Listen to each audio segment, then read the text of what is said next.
Bible Study Guide. Day 40, Exodus 30 to 32.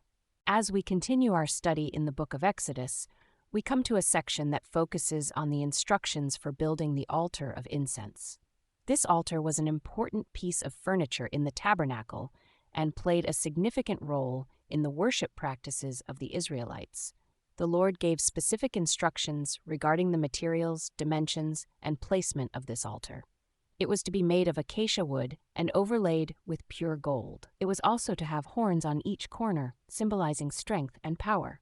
The altar of incense was placed directly in front of the curtain that separated the holy place from the most holy place. This placement emphasized the importance of prayer and worship in approaching God's presence. In this chapter, we also see the Lord commanding Moses to take a census of the Israelites and collect a half shekel of silver as atonement money from each person. This was not only used for maintaining the tabernacle, but also served as a reminder that everyone is in need of forgiveness and redemption. This atonement money foreshadows the ultimate sacrifice of Jesus on the cross, where he paid the ultimate price for our sins. It is a reminder that we are all equal in our need for salvation, and that it is only through Jesus that we can be reconciled to God. The chapter also mentions the construction of a basin for washing, to be used by the priests before entering the holy place. This cleansing ritual symbolized the need for purity and holiness in approaching God. Just as the priests had to wash themselves before entering God's presence, we too must come to him with clean hearts and minds. This speaks to the importance of repentance and confessing our sins before approaching God in prayer. We also see the Lord giving instructions for making a special anointing oil to be used in the tabernacle. This was not to be replicated for personal use, but reserved solely for worship and consecration.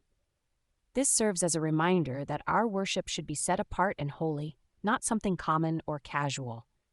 We are called to approach God with reverence and awe, recognizing his holiness and majesty. The chapter ends with instructions for making a special incense to be burned on the altar. This fragrant offering was symbolic of the prayers of the people rising up to God's throne. In chapter 31, we see the Lord appointing two men, Bezalel and Oholiab, as skilled craftsmen to oversee the construction of the tabernacle. These men were filled with God's Spirit and given wisdom, understanding, and knowledge to complete the intricate work. This highlights the importance of using our talents and skills for God's glory. He equips us with everything we need to serve him, and when we use our gifts for his purposes, great things can be accomplished.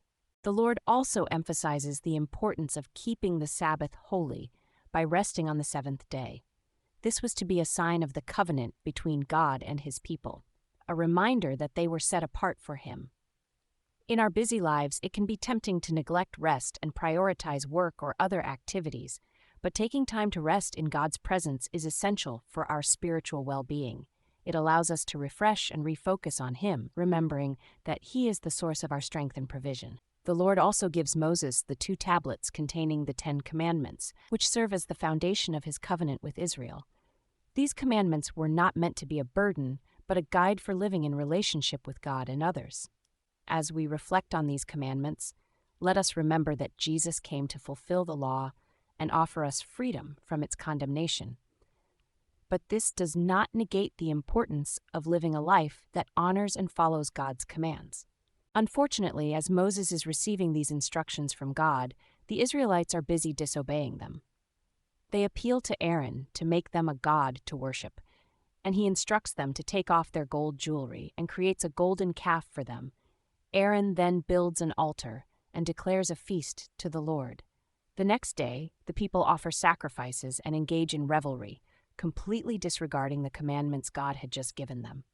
This act of idolatry is a blatant disregard for God's commands and a betrayal of their covenant with him.